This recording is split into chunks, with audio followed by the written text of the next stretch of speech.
নমস্কার বন্ধুরা, ঘর ফুডে আপনাদের স্বাগত জানাই। আজকে আমি আপনাদের সঙ্গে আবার একটা নিরামিষ রেসিপি নিয়ে চলে এসেছি শেয়ার করার জন্য। তো বন্ধুরা, শীতকালে তাজা তাজা সবজির মধ্যে বাঁধাকপি কিন্তু একটা অন্যতম সবজি। তো এই সবজিটা কিন্তু খেতে দারুণ লাগে। আর কোনো পুজো বা অনুষ্ঠানে বা নিরামিষ দিনে এই রেসিপিটা বানাবেন বাড়িতে, খেতে কিন্তু দারুণ লাগবে। এটা গরম গরম ভাত বা রুটির সঙ্গে কিন্তু অসাধারণ লাগবে। তো বন্ধুরা, চটজলদি রেসিপিটা দেখে নিন। তো বাঁধাকপির ঘন্ট বলুন বা তরকারি বলুন, এটা বানানোর জন্য আমি প্রথমে বাঁধাকপিটা ভালোভাবে ঝিরি করে কেটে নিয়েছি, দেখেছেন, ধুয়ে নিয়েছি। এবার এদিকে কড়াইতে আমি একটু গরম জল বসিয়ে দিয়েছি, বাঁধাকপিটাকে একটু ভাপিয়ে নেব। তো বাঁধাকপিটা এবার এর মধ্যে দিয়ে দিচ্ছি, দিয়ে আমি কিন্তু অল্প সময় এটা একটু ভাপিয়ে নেব। এবার খুন্তিটা দিয়ে একটু নেড়ে নিচ্ছি, নেড়ে নিয়ে এবার আমি চাপা দিয়ে 5 মিনিট এটাকে আমি ভাপিয়ে নেব।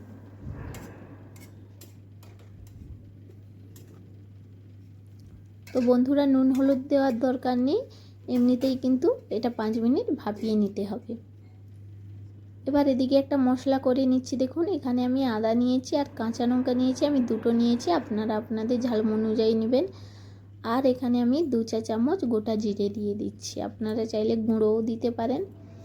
তো এবার এটাকে আমি পিষে নেব ভালো করে। তো দেখুন, ভালো করে পিষে নিয়ে এসেছি। এবার এটা সাইডে রেখে দেবো। এদিকে দেখুন, আমি যে বাঁধাকপিটা ভাপাতে দিয়েছিলাম সেটা কিন্তু ভাপানো হয়ে গেছে। এবার এটা কিন্তু আমি তুলে ছেঁকে নেব। ছেঁকে কিন্তু জলটা বের করে নিতে হবে, তাহলে বাঁধাকপির যে গন্ধটা সেটা বেরিয়ে যাবে।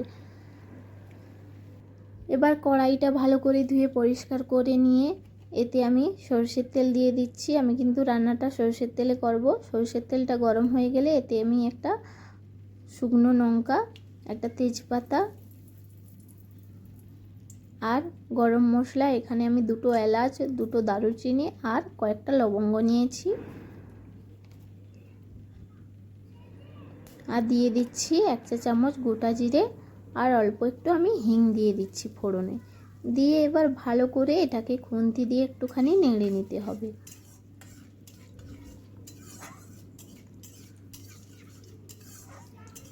নেড়ে নেওয়ার পর এতে কিন্তু আমি আলু দিয়ে দেব। এখানে আমি 2টো আলু বাঁধাকপির জন্য কেটেছি। আমি কিন্তু আলুগুলো ছোট ছোট করে কেটেছি, তো আপনারা চাইলে ছোটও দিতে পারেন কিংবা বড় করেও দিতে পারেন।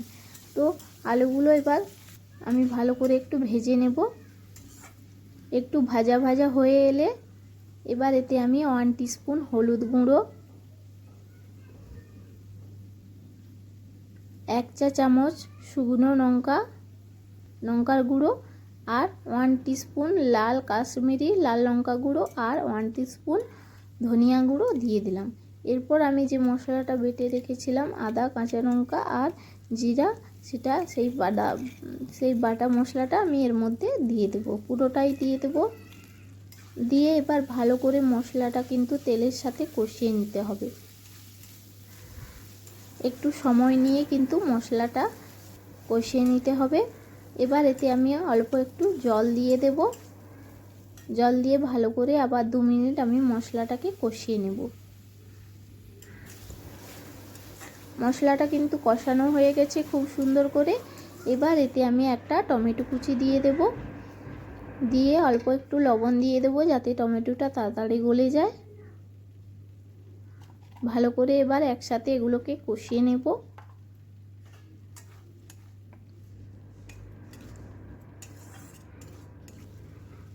কষানো হয়ে গেছে আমার মশলাটা পুরোপুরি। এবার আমি ভাপিয়ে রাখা বাঁধাকপিটা কিন্তু দিয়ে দেব।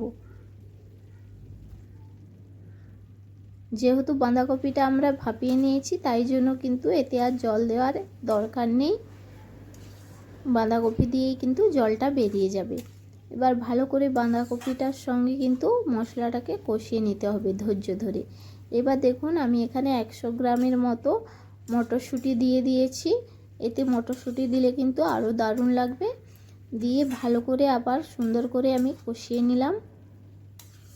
কষানো হয়ে গেলে এবার এটা আমি 5 মিনিট চাপা দিয়ে কিন্তু রান্না করে নিতে হবে। আর কিন্তু আঁচটা একদম হালকা রাখতে হবে, বেশি কিন্তু আঁচ দেওয়া যাবে না। এটা ধীরে ধীরে কিন্তু রান্না করে নিতে হবে। তো 5 মিনিট হয়ে গেছে কম আঁচে। আমি কিন্তু বাঁধাকপিটা দেখতেই পাচ্ছেন খুব সুন্দরভাবে কিন্তু হয়ে গেছে। এবার এতে আমি একটু ভালো করে একটু নেড়ে নেব।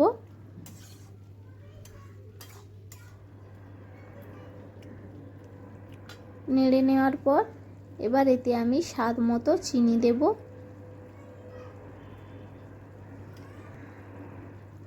আর গরম মশলা দেবো, আর অল্প একটু ঘি উপর দিয়ে দেবো।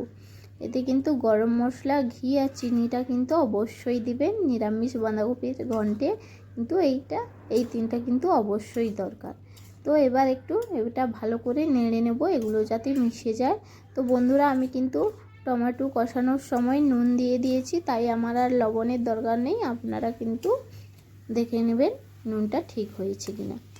দেখতেই পাচ্ছেন বাঁধাকপির তরকারিটা বা ঘন্ট কিন্তু খুব সুন্দরভাবে হয়ে গিয়েছে। আলুগুলো কিন্তু গোটা গোটা রয়েছে। তো আজকে কিন্তু আমার বাঁধাকপির তরকারিটা সম্পূর্ণভাবে রেডি হয়ে গেছে। এবার এটাকে আমি পরিবেশন করব। তো বন্ধুরা, রেসিপিটা কিন্তু গরম গরম ভাত কিংবা রুটি দিয়ে খেতে অসাধারণ লাগবে, কিংবা খিচুড়ি আরও সুন্দর লাগবে। সরস্বতী পূজা, লক্ষ্মী পূজা কিংবা যে কোনো পুজোতে এই রকমই নিরামিষ বাঁধাকপির তরকারি বা ঘন্ট দিয়ে গরম গরম খিচুড়ি, ভাত, যে কিছু খুব সুন্দর লাগবে। তো বন্ধুরা, বাড়িতে অবশ্যই এটা বানাবেন একবার। আর ভালো যদি লাগে তাহলে একটা লাইক করবেন, আর কমেন্ট করে অবশ্যই জানাবেন বাঁধাকপির ঘন্ট বা তরকারিটা আপনাদের কেমন হয়েছে। আর আমার চ্যানেলটিকে অতি অবশ্যই সাবস্ক্রাইব করবেন। তো বন্ধুরা, আপনারা এটাকে কি বলে থাকেন সেটা অবশ্যই কমেন্ট করে জানাবেন। আজকের জন্য এইটুকু, টাটা।